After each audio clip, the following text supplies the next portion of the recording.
nome do Pai que me criou, do Filho que me resgatou e do Espírito Santo que me santificou. Divina vontade reina na minha vontade. Ó minha mãe, eu te amo, tu me amas, dá-me um gole da divina vontade para minha alma. Me abençoa, Mãe, para que todas as minhas ações sejam feitas diante de vossos olhos maternais. Vinde, Espírito Santo, vinde por meio da poderosa intercessão do Imaculado Coração de Maria, vossa amadíssima esposa e nossa mãe. Amém. Partilha do oitavo dia, da oitava parte do retiro, o propósito para o qual fomos criados. Foi um dos mais longos dessa série de retiros, dos vídeos mais extensos, porque contém muitos elementos nesse, nesse oitavo vídeo, nessa oitava parte. Mas assim, eu havia anotado várias coisas, mas eu vou buscar tentar ser um pouco mais sucinta e me ater mais em relação ali à prova, porque no vídeo anterior já havia sido iniciado ali falado sobre a respeito de Adão, sobre a queda, e nesse vídeo também começa falando um pouco, retomando um pouco essa questão da queda de Adão. E é ali feito um esboço, ah, ali sobre um pouco da história ali da salvação, da história da criação, da salvação, até chegar agora no Fiat da santificação. Foi falado da aliança, que quando Deus cria Adão, ali ele faz aliança com Adão, faz aliança com a humanidade em Adão. Quando Adão peca, sai da vontade divina, ele quebra toda, ele sai da vontade de Deus, ele quebra, faz essa quebra, essa ruptura com a vontade de Deus, então ele quebra essa aliança do divino com o humano. Depois, lá em Abraão, Deus faz uma aliança com Abraão, depois de séculos inclusive até já tinha acontecido o dilúvio, onde Deus havia purificado a terra, mas mesmo com a purificação da terra e ter ali recomeçado a criação novamente, e inclusive com o ser humano, na família de Noé, o homem ainda assim continuou caminhando pela fé. Ele ficou com o dom da fé, caminhando pela fé, mas ainda não tinha a aliança mesmo, que é o dom da divina vontade, que é essa aliança plena da vontade humana com a divina, ainda não havia sido restaurada. Só viria posteriormente com a encarnação do Verbo, com a vinda de Jesus à Terra. Então, até então, o povo vivia ali no temor, mas muito na obediência, e outros quando Deus agia em alguma circunstância, o povo caminhava por um certo tempo na obediência, no temor, depois desviava, voltava aos ídolos novamente. E até mesmo antes de Abraão existia muita questão dos ídolos. Para que o dilúvio acontecesse, o povo estava totalmente na idolatria. E e aí depois, mesmo assim, em Abraão, Deus elege um povo, o seu povo escolhido, o povo de Israel, e na descendência de Abraão tem ali esse povo escolhido, mas mesmo sendo um povo escolhido, todos os seres humanos criados eram um povo de Deus, faziam parte, porque todo ser humano criado estava em Deus. E aí vai nesse processo todo, até chegar agora na época, na época da Luísa, onde que Deus devolve ali o dom da divina vontade. E está disponível para todos nós. E, e aí, assim, algo que sempre é bem trabalhado, essa diferença, Jesus frisa muito bem essa diferença entre todos os bens estarem contidos na vontade de Deus, na divina vontade, e todos os males estarem contidos na vontade humana. Então, toda a experiência ruim, toda a experiência negativa que o homem vive, não é Deus que envia, mas Deus que permite por causa da liberdade. Está por causa da escolha livre do homem em querer fazer do seu jeito e não do jeito de Deus. E então, por que que o homem vai recebendo os males? Porque ele sai dessa felicidade. Ele não tá a felicidade plena está em Deus e o homem sai de Deus, ele sai da vontade de Deus, então ele sai dessa felicidade plena. E Então, isso que é importante a gente sempre saber, que todos os bens, toda a felicidade, toda a alegria está contida na vontade de Deus. E o contrário está na vontade humana, está na escolha de estar fora de Deus, de fazer do jeito que a criatura acha que é o melhor. E dessa forma a criatura vai vivendo como servo, como mendigo, como tendo dali toda a infelicidade, que foi o que aconteceu com Adão. E se ele tivesse permanecido, toda a raça humana teria nele herdado os bens, toda a felicidade, o senhorio. Ele teria sido confirmado no senhorio na posse dos bens divinos, que embora ele já usufruísse dos bens enquanto ele esteve na vontade divina, ele usufruía porque ele estava na vontade divina. Então ele usufruía dos bens divinos, dos, da, dos, ele compartilhava ali dos atributos de Deus, porém, ainda ele não havia recebido o selo da fidelidade. Isso que é importante a gente compreender. Ele não havia ainda recebido o selo da fidelidade. O que viria se ele houvesse passado, o que viria se ele tivesse passado na prova. Então, o que é importante a prova? Por que, que é importante a prova? Jesus fala que é para receber o selo da fidelidade. Ela é importantíssima. Inclusive, Nossa Senhora também passou pela prova. Depois eu vou retomar aqui, porque eu me lembrei e fui lá buscar o texto onde a prova lá, onde ela descreve lá nos 31 dias com Maria. E então Adão, se ele tivesse passado na prova como sendo a cabeça da humanidade, ele teria recebido esse selo da fidelidade à vontade de Deus, não teria conhecido a morte, não teria conhecido o pecado, não teria conhecido a tentação, não teria conhecido o mal. O mal já existia porque já havia acontecido antes a luta no céu entre os anjos rebeldes e aqueles anjos que quiseram, que escolheram continuarem com Deus, continuarem na vontade de Deus. E aqueles que rejeitaram, que recusaram, eles foram precipitados. Eles foram precipitados na terra e para eles foi criado o inferno para ser o local onde esses seres, esses espíritos rebeldes seriam colocados, seria o lugar onde eles ficariam, porque eles não poderiam mais ter acesso a, a, aos bens de Deus. Então eles foram cortados dos bens divinos e foi criado um local de tormento para eles, como justo castigo pela desobediência. Então não quer participar dos bens, então vai receber os males porque você escolheu os males. Então, assim, esses dias atrás eu estava meditando a respeito disso. Como que era essa realidade se Adão tivesse sido confirmado, como que seria com os demais seres humanos? Será que haveria prova para os demais seres humanos também? E eu, assim, posso até estar errada, mas o que eu entendi depois desse vídeo é que, e também lendo a respeito da prova que a senhora fala, se ele tivesse sido confirmado na fidelidade, ele teria comunicado essa fidelidade para toda a raça humana, assim como ele comunicou toda a debilidade, toda a desordem por causa do seu pecado, da sua escolha. Se ele tivesse passado na prova, ele teria recebido o selo da fidelidade, comunicado esse selo, não haveria o pecado o ser humano em todas as gerações não teria conhecido o erro, não teria conhecido, só teria participado da felicidade plena de Deus. Então, o ser humano só conheceria o bem, não conheceria o mal. O mal estaria fechado no inferno. Ponto. Para que o ser humano precisa saber que o mal. Ele poderia até saber da existência do mal, mas só para saber que o mal existia. Mas ele não teria essa tentação de querer experimentar o mal. Foi isso que eu entendi. E aí onde está a liberdade? A liberdade é: eu escolho Deus, porque eu conheço a felicidade que é estar junto com Deus. E Deus poderia, né, pode ser que ele pudesse dar a conhecer ao homem que o mal existe, mas o mal não está disponível. O mal existe, mas não está disponível para o ser humano. E o ser humano não ia ter essa tentação por causa de estar ordenado, firmado, selado na fidelidade. Ele não teria a tentação de querer experimentar o mal. Ponto.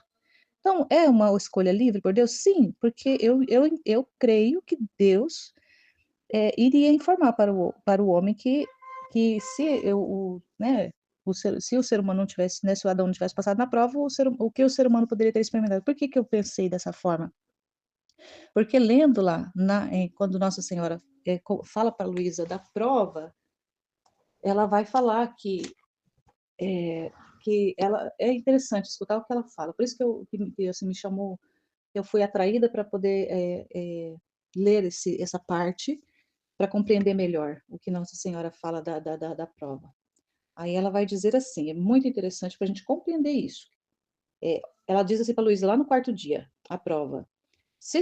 Minha filha, se soubesse o quanto amo segurá-la firmemente em meus braços, diante do meu coração maternal, para deixá-la ouvir os segredos celestiais do Fiat divino.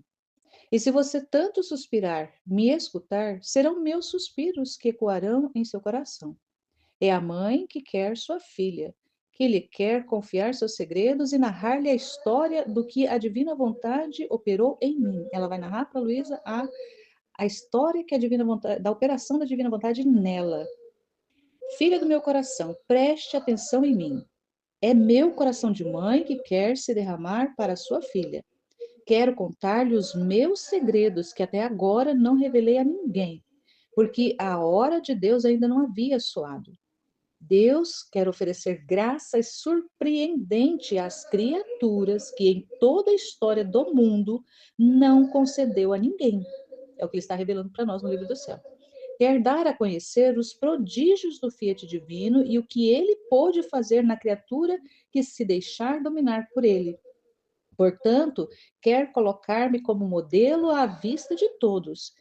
E eu tive a grande honra de formar toda a minha vida na vontade divina. Então, ela é essa modelo de alguém que teve a sua vida totalmente conformada na vontade de Deus. Agora saiba, minha filha, assim que fui concebida, coloquei a divina vontade em festa. Céu e terra me receberam e eles me reconheceram como sua rainha. Eu estava tão identificada, olha a importância, identificada com o meu Criador, que me sentia como dona nos domínios divinos. Não conhecia o que era a separação do meu Criador, porque o mesmo querer divino que reinava em mim, reinava neles, as pessoas divinas, e nos tornava inseparáveis. Então, teria sido isso que aconteceria com Adão.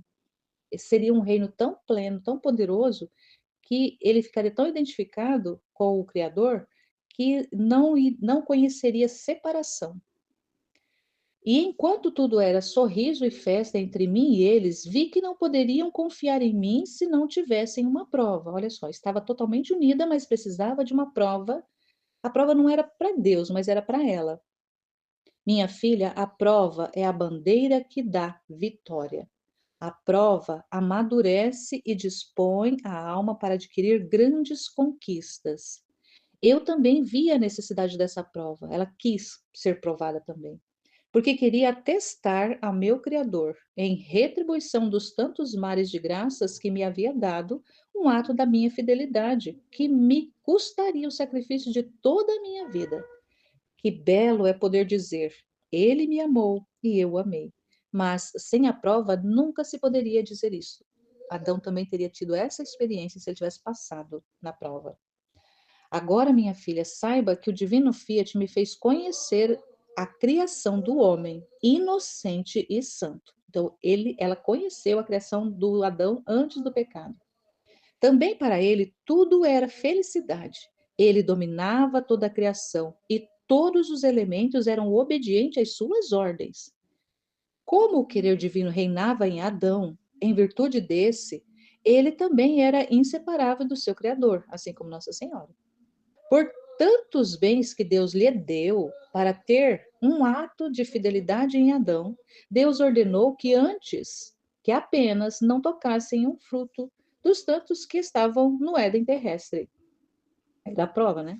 Era a prova que Deus queria para confirmar sua inocência, sua santidade, sua felicidade, dar-lhe o direito de comando sobre toda a criação, aquilo que também a Aline falava no vídeo, o direito de senhorio, o direito de governo, o direito de reinado sobre toda a criação, ele receberia se ele tivesse passado na prova. Mas Adão não foi fiel na prova. E não sendo fiel, Deus não podia confiar nele. Portanto, perdeu o comando, perdeu a inocência, perdeu a felicidade. E se pode dizer que virou a obra da criação de cabeça para baixo. Foi o que aconteceu por causa dessa escolha errada, de não de não ser confirmado ali na fidelidade.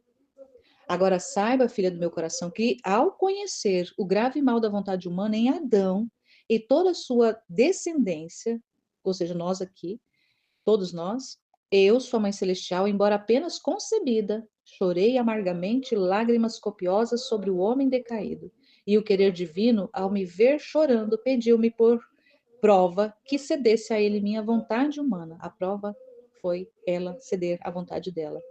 O Fiat divino disse-me: eu não lhe peço um fruto como Adão. Não, não. Mas eu lhe peço a sua vontade. Você a manterá como se não a tivesse, sob o domínio do meu querer divino, que lhe será vida e se sentirá seguro de fazer o que lhe desejar. Então, ela continuará tendo a vontade humana, mas cederá para Deus, cederá o domínio ao querer divino. A vontade dela estava sob o domínio da vontade de Deus. Assim, o Fiat Supremo fez o seu quarto passo na minha alma, pedindo-me a minha vontade como prova, esperando de mim o meu Fiat e a aceitação de tal prova. Então, ele pede a prova, que é a vontade dela. Aí, no outro dia, ela vai contar o que aconteceu, que é o quarto, é o quinto, que é o triunfo na prova. Vamos ver aqui o triunfo, como que ela triunfou nessa prova e se Adão tivesse triunfado também.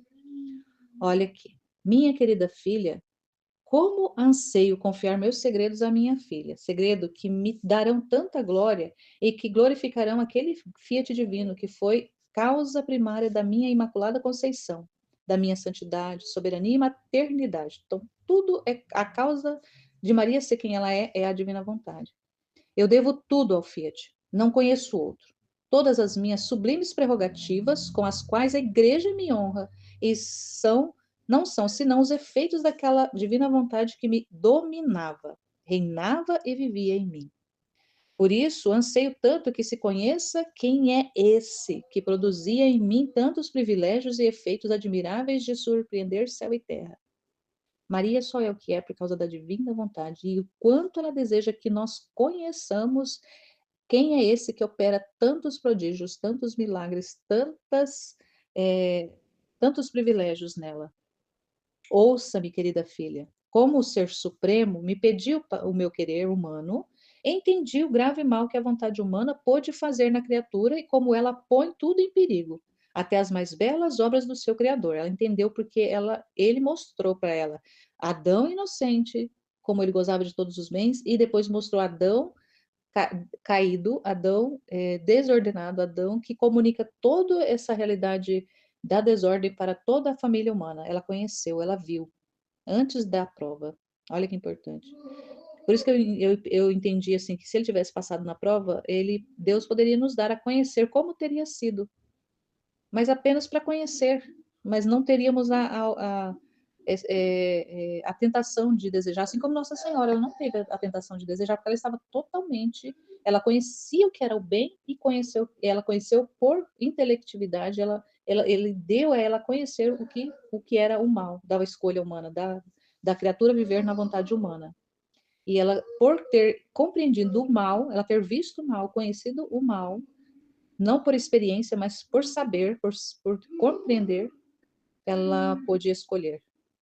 A criatura com seu querer humano é toda oscilante, fraca, inconstante e desordenada. E isto porque Deus, ao criá-la, criou-a como uma essência unida com a sua vontade divina, de tal forma que essa devia ser a força, o primeiro motor, o apoio, o alimento, a vida da vontade humana. Assim, ao não dar vida à divina vontade, na nossa humana vontade, são rejeitados os bens recebidos de Deus na criação, bem como os direitos recebidos em essência no ato em que fomos criados. Oh, como compreendi a ofensa grave que é feita a Deus e aos males que se derramam sobre a criatura. Eu tive tanto horror e medo de fazer a minha vontade que justamente temia, porque Adão também foi criado inocente por Deus. Além disso, ao fazer sua vontade, em quantos males não mergulhou ele e todas as gerações? Então, ela temia porque Adão também era inocente. E assim como ela era inocente, ela temia cair no mesmo que ele. Portanto, a sua mãe, atingida pelo terror e mais pelo amor em relação ao seu Criador, jurei nunca fazer minha vontade. e para ser mais segura e melhor atestar meu sacrifício para aquele que me deu tantos mares de graças e privilégios, tomei minha vontade humana e amarrei aos pés do trono divino em contínua homenagem de amor e sacrifício, prometendo nunca me servir de minha vontade, mesmo por um único instante da minha vida, mas sempre a de Deus. Ela viveu sempre da vontade de Deus. E olha que importante que ela vai dizer aqui, ó. Talvez para você não pareça grande o meu sacrifício, de viver sem a minha vontade. Digo-lhe que não existe um sacrifício semelhante ao meu. Em vez disso, todos os outros sacrifícios de toda a história do mundo podem ser chamados de sombras, comparado ao meu. Sacrificar-se um dia e outro não é fácil, mas se sacrificar em cada instante, em cada ato, no próprio bem que alguém deseja fazer, por toda a vida, sem nunca dar vida à própria vontade, é o sacrifício dos sacrifícios, é a maior prova que se pode oferecer e o amor mais puro, tirado da própria vontade divina, que pode oferecer-se ao nosso Criador. Este sacrifício é tão grande que Deus não pôde pedir mais à criatura. Não pode pedir mais à criatura. Nem a criatura pode encontrar qualquer forma de se sacrificar mais ao seu Criador. Dar a própria vontade, não como muitas vezes a gente, da humanidade, por causa da debilidade do pecado original ainda, mesmo que pelo batismo o pecado original é retirado, mas os efeitos dele permanecem, então nós continuamos com as debilidades da humanidade, que são consequências, são efeitos do pecado original, muitas vezes a gente fica na intermitência. Então, uma hora faz, outra hora não faz, uma hora dá, outra hora não dá.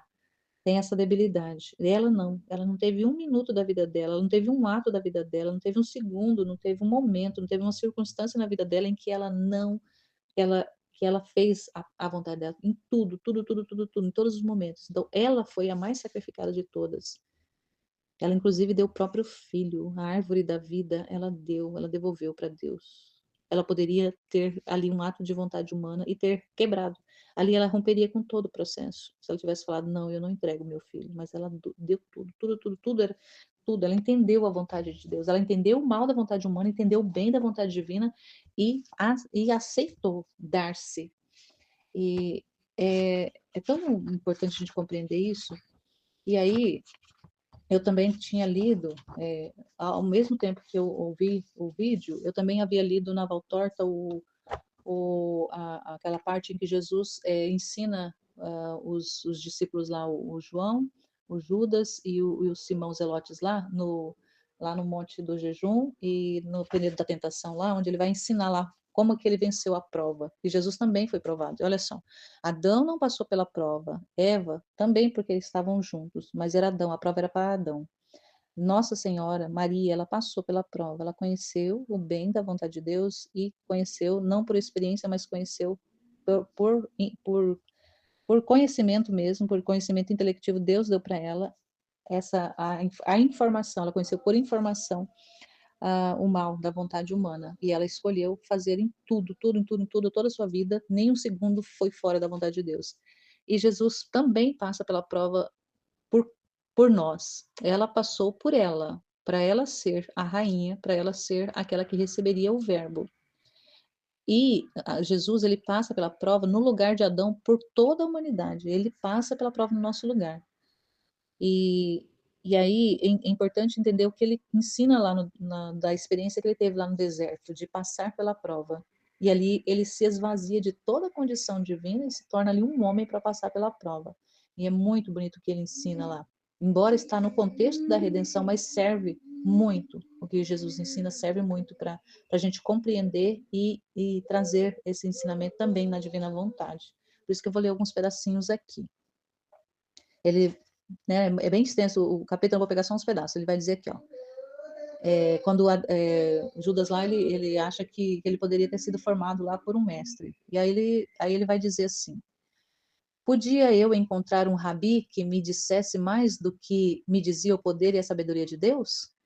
Podia eu ir buscar na ciência a capacidade daqueles que negam a imortalidade da alma, negando a ressurreição no último dia, negam a liberdade de ação do homem atribuindo às virtudes e aos vícios ações santas e perversas, há um destino que dizem ser fatal e inevitável? Ele está falando aqui da escolha. Ele poderia buscar uma pessoa que tem essa visão. Eu, verbo eterno do Pai, presente quando o Pai criou o homem, e sei de que espírito imortal e animado, de que poder de julgamento livre e capaz o Criador dotou o homem. Jesus sabia o que Deus colocou dentro do homem. E ele viu tudo isso. Ele podia ir ser formado por um humano desordenado? Ah, não. Vós tendes um destino, sim. Ele vai falar aqui do destino. Vós o tendes. Na mente de Deus que vos cria, há um destino para vós. O Pai vô-lo deseja, e é destino de amor, de paz, de glória. Qual que é esse destino? É a santidade de ser de seus filhos. Deus criou o ser humano para ser filho dele. Este é o destino que, estando presente na mente divina desde o momento em que do barro foi feito Adão, estará presente até a criação da alma do último homem. Então, esse presente está dentro do ser humano. Esta informação, essa centelha, esse destino está dentro do homem, ser filho de Deus. Mas o Pai não usa da violência para convosco em vossa condição de rei. O rei, se está na prisão, não é mais rei, é um rejeitado, que foi acontecer com Adão. Vós sois reis porque sois livres em vosso pequeno reino individual, no vosso eu. Nele podeis fazer o que quiserdes, como quiserdes. Então a pessoa é livre para escolher. À frente e nos confins do vosso pequeno reino tendes um rei amigo e duas potências inimigas. Olha, é importante que ele vai ensinar. O amigo vos mostra as regras por ele dadas para fazer felizes os que são seus. Ele vos-las mostra e vos diz: ei-las, como estas é certa a vitória vossa. Ele, o sábio e santo, vos-las mostra para que possais, se quiserdes, praticá-las e ter a glória eterna. Então, Deus dá a liberdade para o homem escolher. Mas essa condição dessa liberdade de escolher entre o bem e o mal está depois da queda de Adão. Porque se tivesse sido confirmado antes, o homem não teria essa opção, porque ele não teria essa tentação, não teria a tentação diante dele. Mas agora, Jesus, né, tudo que ele vai assumir, ele vai passar pela prova pelo ser humano. Agora é só o ser humano escolher. As duas potências inimigas são Satanás e a carne. Por carne, entende a voz e a do mundo. Ou seja, as pompas, as seduções do mundo, isto é, a riqueza, as festas, as honras, os poderes que o mundo e no mundo se tem. E que nem sempre são obtidas honestamente. E menos ainda sabe ser honestamente, se por um complexo de causas o homem chega a possuí-los. Satanás, mestre da carne e do mundo, fala também pelo mundo e pela carne. Ele tem as suas regras. Ósseas tem. E como o eu está enfaixado pela carne, né? O ser humano ali está enfaixado pela carne, a vontade do ser humano está enfaixada pela carne, e a carne se inclina para a carne, como os fragmentos de ferro se inclinam para o ímã, e visto que o canto do sedutor é mais doce do que o gorjeio do roxinol enamorado, sob os raios da lua e o perfume das roseiras, é mais fácil andar em direção a estas regras, ou seja, a carne tende para a carne. Inclinar-se para estas potências e dizer-lhes: considero-vos, amigas, entrai, entrai. Já vistes um aliado que se conserva sempre honesto, sem pedir 100% pela ajuda dada? Então, ali, o homem se rende à carne, e a carne ali vai fazer o que com o homem? Ela vai ajudar o homem, mas ela não vai pedir nada em troca? Claro que vai, né? Assim fazem essas potências, entram e tornam-se donas. Donas? Não, tiranas. Elas vos amarram, ó homens, ao banco de sua galera. Lá vos acorrentam, não vos deixam mais erguer o pescoço sob seu jugo, e o chicote delas vos fere até o sangue. Se delas procurardes fugir, ou deixar-se ferir, até virar um amontoado de carne despedaçada, tão inútil como carne, a ponto de ser repelida por seus pés cruéis, ou morrer debaixo deles. Se sabeis entregar-vos a um tal tirano, martírio, eis então que passa a misericórdia, a única que pode e ainda ter piedade daquela repugnante miséria, da qual o mundo, um dos seus donos agora tem nojo, e sobre o qual o outro dono, Satanás, dirige suas flechas de vingança. E a misericórdia, a única que passa, se inclina e recolhe e medica, cura e lhe diz: Vem, não temas, não olhes para ti mesmo. As tuas feridas não são mais do que cicatrizes, mas são tantas que te causariam horror a ponto de te desfigurarem. Mas eu não olho para elas, olho para a tua vontade. A misericórdia, Deus olha para a vontade do ser humano. Deus dota o ser humano da capacidade de escolha, da liberdade, mas da graça também do homem escolher pela misericórdia, escolher pela sua vontade. Por essa boa vontade é que estás assim marcada. Então, o homem está marcado por uma boa vontade. Por isso eu te digo, te amo, vem comigo e o leva para o seu reino. Agora podeis compreender que a misericórdia e o rei amigo são uma mesma pessoa. Encontrais de novo as regras que ela vos tinha mostrado e que vós não quisestes seguir. Agora o quereis e alcançais a paz da consciência primeiro e a paz de Deus depois. E aí ele vai dizer aqui, ó, podia eu dirigir-me aos negadores da bem-aventurada ressurreição e do dom de Deus para que fosse formadores meus? Eu vim aqui, trabalhei minha alma de filho do homem até os últimos retoques, terminando um trabalho de 30 anos de aniquilamento e de pregação, a fim de que, com perfeição, começar o meu ministério. Ele passou pela prova para trabalhar, para redimir o homem, mas para alcançar para o homem a graça também da força do homem vencer a vontade humana, do homem se render à divina. Aí ele vai dizer, ó, a fim de se prepararem para serem mestres, é preciso que tenham sido alunos. Como Deus, eu sabia tudo. A minha inteligência me podia também fazer entender as lutas do homem, por poder intelectivo e de modo intelectual. Intelectivo e de modo intelectual. Mas um dia, algum pobre amigo meu, algum filho meu, poderia dizer-me, tu sabes o que é ser homem e ter sensualidade e paixões. Tu não sabes o que é ser homem e ter sensualidade e paixões. E seria uma censura justa se ele tivesse aprendido por intelecção. Mas ele quis experimentar. Então ele veio aqui, ou melhor, lá sobre aquele monte para me preparar, não somente para a missão, mas para a tentação. Estais vendo? Aqui onde vós estáis, e eu fui tentado. Por quem? Por um mortal? Não, muito fraco seria o seu poder. Eu fui tentado por Satanás diretamente. Então, o que nós, muitas vezes, não somos tentados diretamente pelo demônio, Jesus foi tentado diretamente. A prova de Jesus foi com o próprio Satanás. A prova de Jesus homem, de Jesus humano. Ele passou pela prova para nos dizer que nós também podemos passar pela prova e nós podemos dar sim a nossa vontade. Nossa Senhora passou pela prova, ela não teve a experiência. Jesus teve a experiência de ser provado pessoalmente pelo Satã.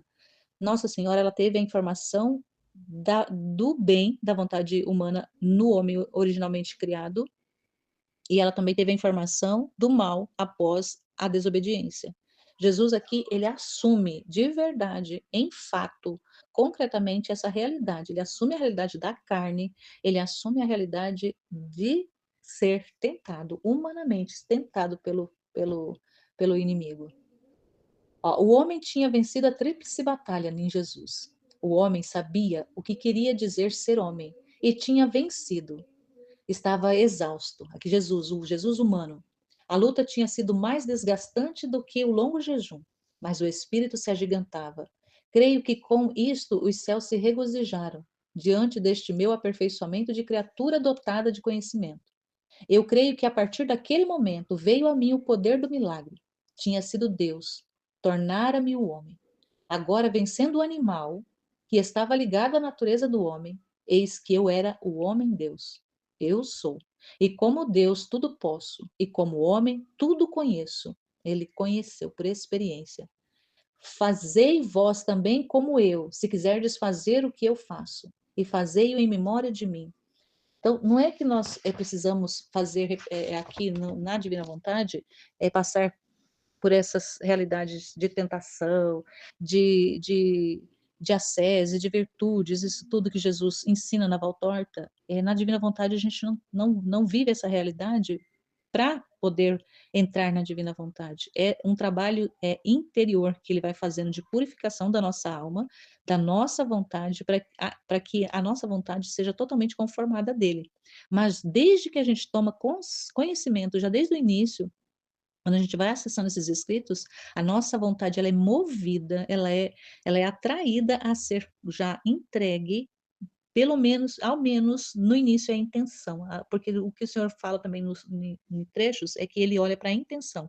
Então, se nós vivemos já na intenção pura da nossa vontade estar totalmente fundida com a de Deus, ele já vai fazendo trabalho na nossa alma, já na intenção. E o trabalho que ele vai fazendo posteriormente a isso é do jeito que ele quiser, o que ele achar melhor, o que ele achar que é necessário, ele vai trabalhar na nossa alma, mas não somos nós que vamos nos colocando, diante das realidades. "Ah, então agora eu vou me colocar diante da tentação para poder eu passar por essa prova, para poder provar para Jesus que eu mereço o dom da divina vontade". Não, é um trabalho que é dele, é um trabalho que é totalmente de Deus na nossa alma, um trabalho que é totalmente da vontade dele na nossa alma. Na intenção a gente já assume essa realidade. Divina vontade reina na minha vontade e dá totalmente liberdade, dá total liberdade, se desarma, se despoja de tudo que é humano e terreno, mas isso vai acontecendo aos poucos, porque é o conhecimento que vai nos dando as formas, ele vai trabalhando conosco no conhecimento para ir formando a nossa alma, no conhecimento. E quanto mais a gente conhece, mais a gente ama, e quanto mais a gente ama, mais a gente quer estar fazendo, vivendo, experimentando aquilo que Deus quer para nós. Então, esse propósito da criação é um propósito que a gente vai de forma conhecendo conscientemente o trabalho que Deus vai realizando em nós. E vai cada vez mais cedendo a nossa vontade, cedendo a nossa vida. Se de uma vez por todas a gente já cede na intenção, mas de fato, concretamente, ela vai se dando aos poucos. E Jesus vai trabalhando, ele vai tendo acesso, ele vai tendo espaço de trabalhar a nossa alma. E a gente vai acompanhando esse processo. E isso é maravilhoso, a cada dia uma vitória. Então, cada dia que a gente vence eh, a nossa vontade, seja em qualquer circunstância, principalmente quando vem correção e a gente aceita, e a gente entende, a gente compreende o trabalho de Deus ali, e a gente se rende, fala: "Seja feita a sua vontade, eis-me aqui, faça-se fiat", é uma vitória de Deus na nossa alma, então é uma vitória nossa também, uma vitória divina. Nossa, ganhar com Deus não tem preço, não tem preço ganhar com Deus. Porque quando a gente dá esse espaço dele ganhar em nós, quem mais ganha somos nós mesmos. Então, que a nossa vida realmente seja esse espaço de Deus ganhar, ganhar o tempo todo. E parece que a gente perde, mas não é. Humanamente, se a gente olhar humanamente, parece que a gente está perdendo liberdade, parece que a gente está perdendo espaço, parece que a gente está perdendo. Parece que a gente está perdendo, mas não é. A gente está ganhando tanto, tanto, tanto, que não dá para descrever o bem que a gente ganha.